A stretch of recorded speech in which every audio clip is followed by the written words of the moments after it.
წარმოგიდგენთ მეორე რეცეპტს, რომელიც იქნება ფრანგული ომლეტი. თანამ უშუალოდ კვერცხის შეწვაზე გადავალ და გაჩვენებთ ხრიკებს, თუ როგორ მოვამზადოთ იდეალური ფრანგული ომლეტი.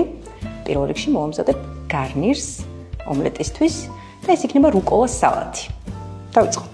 პირველ რიგში დავიწყებ სალატისთვის соуსის მომზადებას, გამოვიყენებ ზეითუნის ზეთს, ლიმონის წვენს, რომელსაც უბრალოდ მარტივად ჩავასხამთ ამ ზეითუნის ზეთში. ზეითუნის ზეთი, ლიმონის წვენი ან ძმარი გემოვნებით, მარილი შავი წიწაკა. ყველაფერს ერთად შევურავთ ჯამში. ზეითუნის ზეთი და ლიმონის წვენი მაქვს აქ. ცოტა შავი წიწაკას დავამატებ.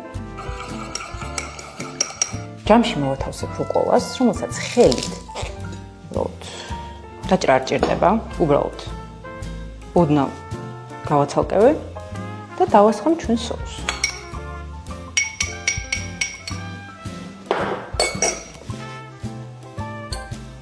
გადაურევ და დავამატებ ერთ ძალიან საინტერესო ინგრედიენტს, რომელიც არის ჟოლო.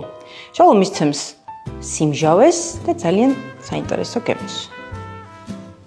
სცადეთ, მოგეწონებათ. ვიწყებთ კვერცხის გადახვას. იდეალური ომლეტისთვის დაგჭირდება 3 კვერცხი. არც მეტი, არც ნაკლები.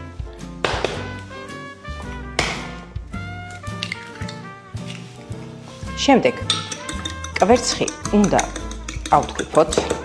კარგად, რომ გადაიქცეს ერთიან მასად. ეს ილეთი ალბათ ყველა მიცის, ყველა ასრულებს სახში. რატომ ფრანგული ომლეტი? ფრანგული ომლეტი, როგორც ვახსენე, არის ძალიან ტექნიკური, მაგრამ უგემრიელესი. ანუ ფრანგული ომლეტი გამოირჩევა ყველა ომლეტისგან. დარწმუნებული ვარ, ძალიან ბევრი ადამიანი ამზადებს, ომლეტის უამრავი ვარიაცია არსებობს, მაგრამ ფრანგული ომლეტი არის კლასიკა. უფრო მეტიც, ფრანგული ომლეტი პროფესიონალი შეფების საგამოცდო კერძადაც კი გამოიყენება. და ნახავთ რატომ.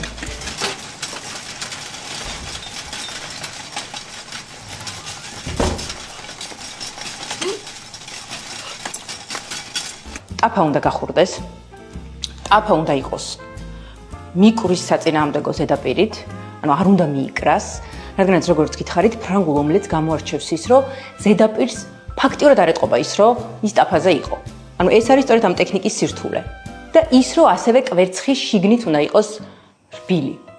რასაკვირველია გემოვნების საკითხია, მაგრამ ჩვენ ამ შემთხვევაში ვაკეთებთ ფრანგულ ომლეტს, რომელსაც ეს ტექნიკა აუცილებლად ჭირდება. ტაფაზე უნდა მოვათავსო კარაქი. ძალიან მნიშვნელოვანია აქ ასევე ტემპერატურის კონტროლი, რადგან კვერცხი არის ძალიან ფაქიზი ცილა, შესაბამისად მაღალ ტემპერატურაზე აუცილებლად დაიწვება. გავადნოთ კარაქი და ვაკონტროლოთ ტემპერატურა, ანუ ტაფა ძალიან არ უნდა გახურდეს. სანამ ტაფაზე მოვათავსებთ კვერცხს, ვამატებთ მარილს. რადგანაც მარილი ხელს უწყობს იმას, რომ კვერცხი კიდევ უფრო ფაფუკი და ნაზი გახდეს. შესაბამისად დავიწყოთ. უბრალოდ ეს ტაფა არ ვიცნობ ამ ტაფას და ძალიან ნერვიულობ. მაგრამ it's okay to make mistakes, როგორც თქვით. წავიდა, ეხა რა არის მნიშვნელოვანი ფრანგულ ომლეტში? მოკლედ დილა კი არის, მაგრამ ჩვენ მაქსიმალურად უნდა ვიხმაუროთ. პრინციპში ამით ჩვენ მოვახერხებთ იმას, რომ ჩვენს ოჯახის წევრებს, რომელთვისაც ვამზადებთ ამ საუზმებს, გავაღვიძებთ. რატომ არის ეს ნიშნული? მუდმივად უნდა ვურიდოთ. აი ეს მოძრაობა. ხმაური. არ მოვერიდეთ. ნახეთ? დაიწყო კვერცხის შეკრვა. და მაქსიმალურად ვცდილობთ, რომ აი ამ ნაწილში, ქვედა ნაწილში მეტი კვერცხი იყოს და გეტყვით რატომ.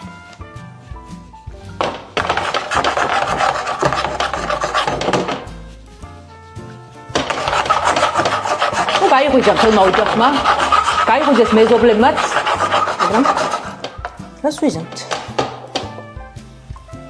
ეხა იწყება უმნიშვნელოვანესი ეტაპი ომლეტის გადაკეცვის. ტაფით ვეხმარებით. თითქმის ბოლომდე ჩავედით. დაგვჭა ბოლო.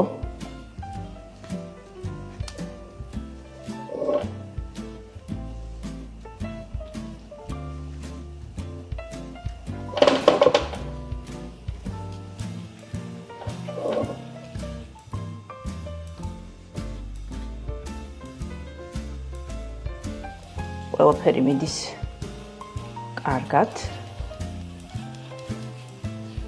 ნახეთ. აი ეს. და ეხა გადმოგვაქვს ეს თევზზე.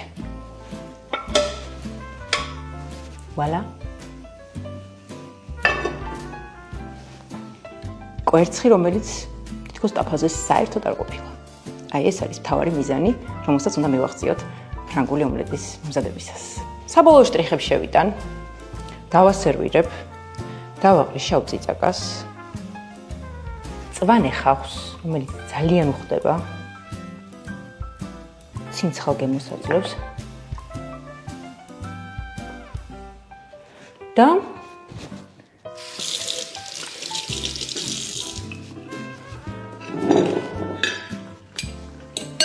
დავასერვირებ სალათთან ერთად. დავასრულეთ ორი უგემრიელესი საუზმის რეცეპტის მომზადება, ბენედიქტი და ფრანგული ომლეტი.